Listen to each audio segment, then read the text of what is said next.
দেশ বিরোধী কাজে সাহায্য করছো? কথার কথা তাহলে সবই সত্যি? হ্যাঁ হ্যাঁ সত্যি। তাতে হয়েছে কি? এই দেশ, এই ন্যায় নীতি, এসবতে কি হবে জানো? এই ব্রিফকেস দুটোতে কত টাকা আছে? ৭৫ লক্ষ টাকা। এই টাকার কাছে ওইসব দেশভক্তি, ন্যায় নীতি সালামতো ভেসে যাবে। টাকা? সারা জীবন বাবাকেও দেখেছি টাকার পিছনে ছুটতে, তুমিও টাকার পিছনে ছুটছো। জানো টাকা মানুষকে অমানুষ করে দেয়। ফিরিয়ে দিয়ে এসো এই পাপের টাকা। চুপ করো স্বাধীন, আমি তোমাকে বিনীত অনুরোধ করছি, এই পাপের টাকা তুমি ফিরিয়ে দিয়ে এসো। দেশের বিরুদ্ধে এত বড় অন্যায় কাজ তুমি করো না স্বাধীন। তুমি কি চাও এই সমাজের মানুষগুলো তোমার ছেলেকে আঙ্গুল তুলে বলুক সে একজন দেশদ্রোহীর ছেলে, একজন পাপীর ছেলে? এই পৃথিবীতে সবাইকে পাপী হতে হয়। কেউ ভালো থাকতে পারে না, ভালোভাবে কেউ বাঁচতে পারে না, যেমন পারেনি আমার বাবা, মা, বোন। স্বাধীন, স্বাধীন, এই টাকা আমি কামাবো, অসৎ পথে আমি চলবো। আমাকে এই পথে কেউ সরাতে পারবে না। স্বাধীন ভাইকে, স্বাধীন ভাইকে যার মার্কায় দিলে ভোট, তোমার আমার মার্কা কি? তোমার নেতা আমার নেতা স্বাধীন ভাই, স্বাধীন ভাই যার মার্কায় দিলে ভোট, মা বন্ধু জানিয়ে যাই পার্টিতে দিলে ভোট।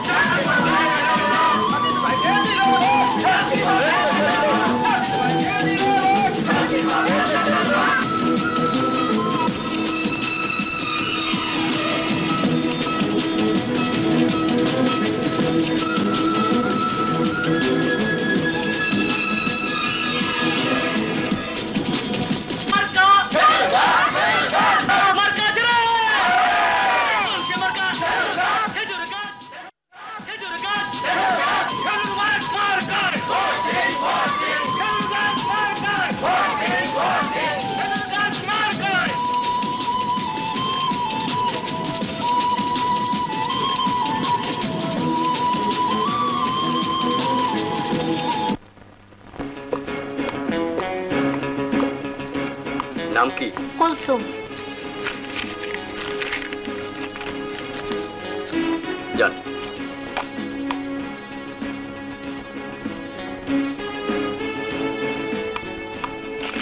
নাম? ফিরোজ আহমেদ ইকবাল। জান।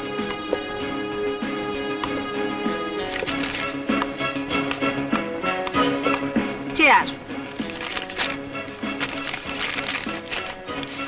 চেয়ার। চেয়ার। খেজুর গাছ। খেজুর গাছ। চেয়ার। চেয়ার। এইমাত্র খবর পাওয়া গেল কক্সবাজার হিমছড়ি আসনে স্বাধীন চৌধুরী ৮০,০০০ ভোটে এগিয়ে আছেন। নির্বাচন কমিশন সূত্রে এইমাত্র জানা গেল কক্সবাজার হিমছড়ি আসনে ক্ষমতাসীন জনতা পার্টির জনাব শফি আহমেদকে ১,৫,০০০ ভোটের ব্যবধানে হারিয়ে দিয়ে গরিব পার্টি স্বাধীন চৌধুরী বেসরকারিভাবে নির্বাচিত হয়েছেন। আরো খবরে প্রকাশ, স্বাধীন চৌধুরী নেতৃত্বাধীন গরিব পার্টি এবারে নির্বাচনে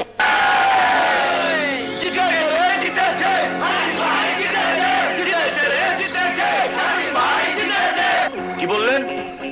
আমাদের দলের স্বাধীনকে মিনিস্ট্রিতে নেওয়া হবে? জি জি, আমি সে খবরটা এক্ষুনি সবাইকে জানিয়ে দিচ্ছি। সদাগর, সদাগর আসি তো কম। জনদরদি পার্টির নেতা ইয়াসিন মোল্লা জানালেন আমরা যদি তার দলকে সাপোর্ট দেই তাহলে তার নেতৃত্বে যে মন্ত্রিসভা গঠিত হচ্ছে স্বাধীনকে সেখানে স্বরাষ্ট্রমন্ত্রীর দায়িত্ব দেওয়া হবে। আরে বাস, আইকোলা বাস, স্বাধীন মিনিস্ট্রিতে যাওয়ার আগে আমাদের দলের ডিমান্ডটা তো ওকে জানাতে হবে। সে লিস্ট হয়েই আছে। হ্যালো, কে? স্বাধীন বাবা, কি বললে? তুমি খবরটা পেয়ে গেছো? ঠিক আছে ঠিক আছে, থ্যাংক ইউ।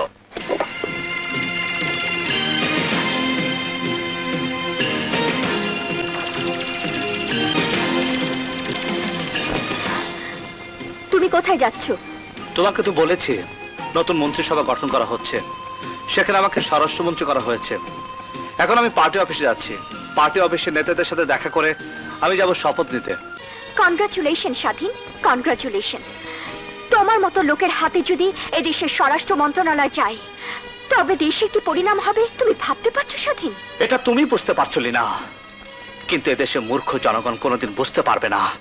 যাও বাইরে গিয়ে তাকিয়ে দেখে এসো, হাজার হাজার জনতা চারিদিকে স্লোগানে মুখরিত করে রেখেছে, স্বাধীন জিন্দাবাদ, স্বাধীন জিন্দাবাদ। দেখে এসো, ওরা আমার গলা একটা মালা পরিয়ে দেওয়ার জন্য, এক নজর দেখার জন্য দীর্ঘক্ষণ অপেক্ষা করে আছে। এইসব মূর্খ জনগণ কোনোদিন তা বুঝতে পারবে না। আর যে দেশের ভাগ্য নির্ভর করে এইসব মূর্খ জনগণের রায়ের উপর, সে দেশের ভাগ্য কোনোদিন উন্নতি হবে না। এই জনগণই সিরাজউদ্দৌলাকে দেবতা মেনেছিল, আবার এই জনগণই সিরাজউদ্দৌলাকে নির্মমভাবে ছুরিকাঘাতে নিহত করেছে। এই জনগণের মধ্যেই আছে তিতুমির, ক্ষুদিরাম, আবার এই জনগণের মাঝে মোহাম্মদী বেগ, মীর জাফরের জন্ম। আজ এরাই তোমাকে সিংহাসনে বসাবে, কাল এরাই আবার টেনে হিচড়ে রাস্তায় ছুঁড়ে ফেলে দেবে। আজ ওরা মনে করছে তুমি ওদের দুঃখের ক্ষতে মলম দেবে, কিন্তু ওরা যখন বুঝতে পারবে সেই ক্ষতকে তুমি ক্যান্সার করে দিচ্ছ, ওদের জীবন শেষ করে দিচ্ছ, তখন এরাই তোমাকে টেনে হিচড়ে ছুঁড়ে ফেলে দেবে। আজ ওরা ভেবেছে ওদের চোখের পানি তুমি মুছিয়ে দেবে, কিন্তু কাল যখন ওরা দেখবে তুমি ওদের চোখকে অন্ধ করে দিচ্ছ, তখন এরাই তোমাকে ডাস্টবিনে রাস্তা করে ছুঁড়ে ফেলে দেবে। বাহ লীনা বাহ, তোমার মনের মণিকোঠায় তুমি তোমার স্বামীকে কি সুন্দর দারুণ জায়গায় বসিয়ে রেখেছ। কত সম্মান তোমার স্বামীর জন্য তোমার হৃদয়ে। বাহ, সত্যি লীনা, আমি কত সৌভাগ্যবান যে তোমার মতো স্ত্রী আমি পেয়েছি।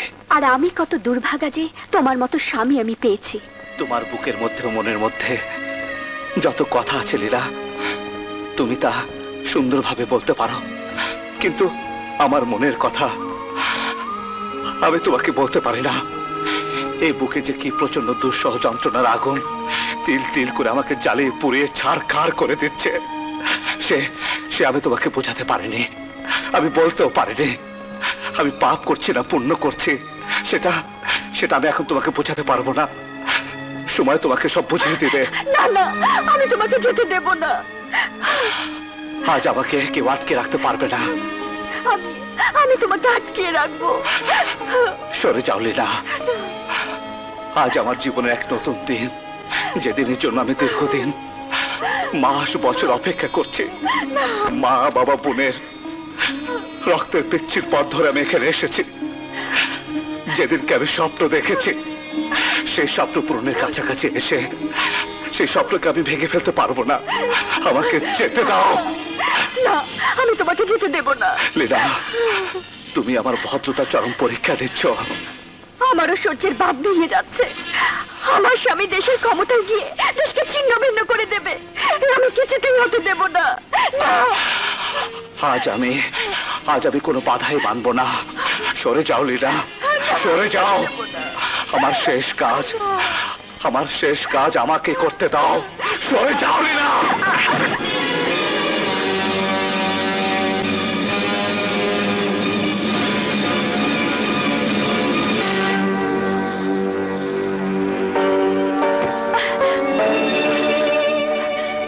আমি তোমার পাপের ছায়া ওর পবিত্রতায় পড়তে দেব না।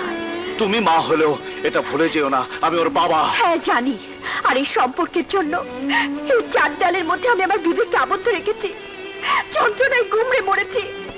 শুধু শুভর ভাগ্যর জন্য আমি তোমাকে ছেড়ে যেতে পারিনি, কাউকে কিছু বলতে পারিনি। সেই শুভকে স্পর্শ করে গিয়ে তুমি পাপ কাজ করবে, সে আমি হতে দেব না।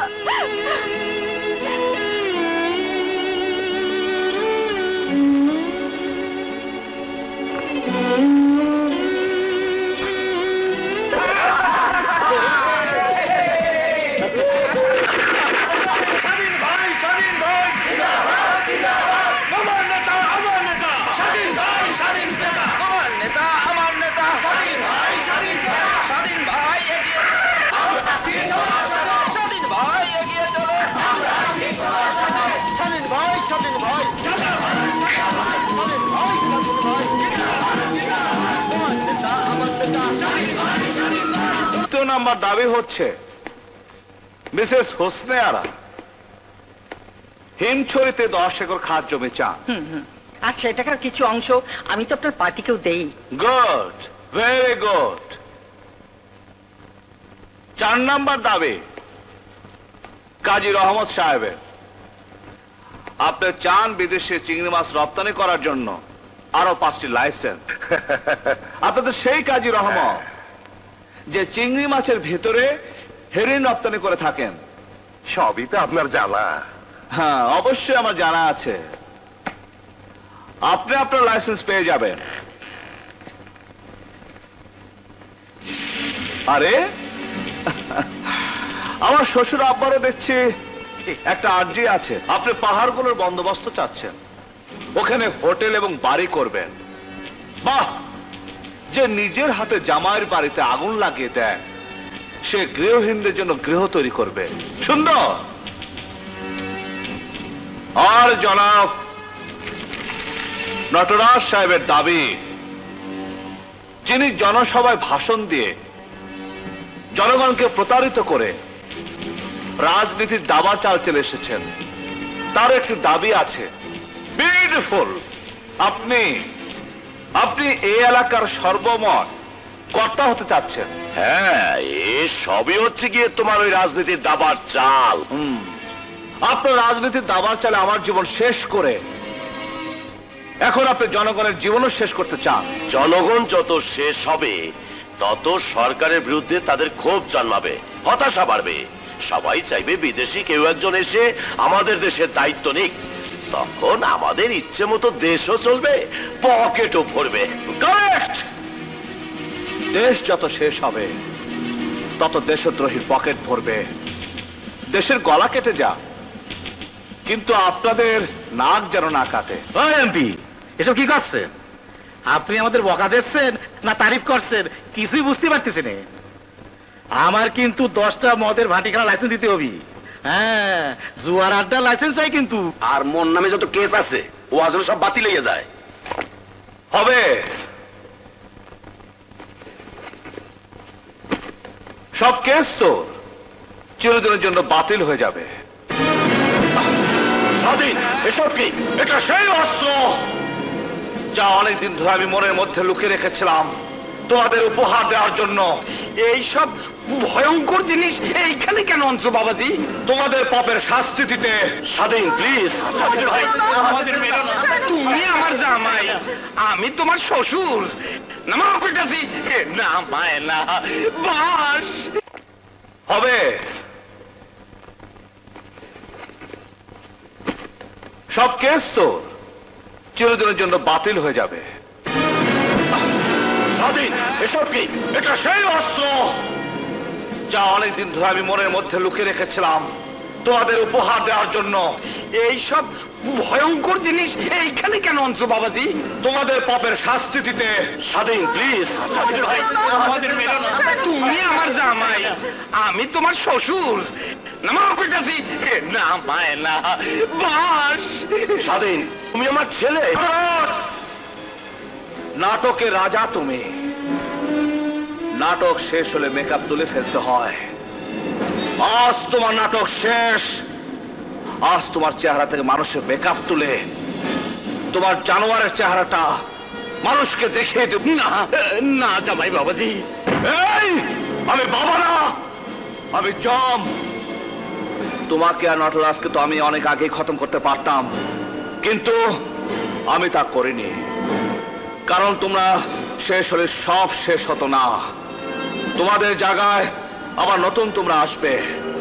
তাই আমি চেয়েছিলাম তোমাদের দলে যোগ দিয়ে তোমাদের সবাইকে একসাথে খতম করে দেব।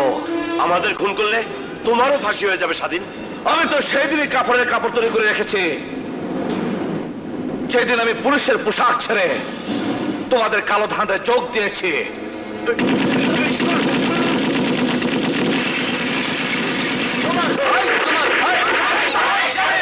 তোমার নেতা আমার নেতা, তোমার নেতা আমার নেতা।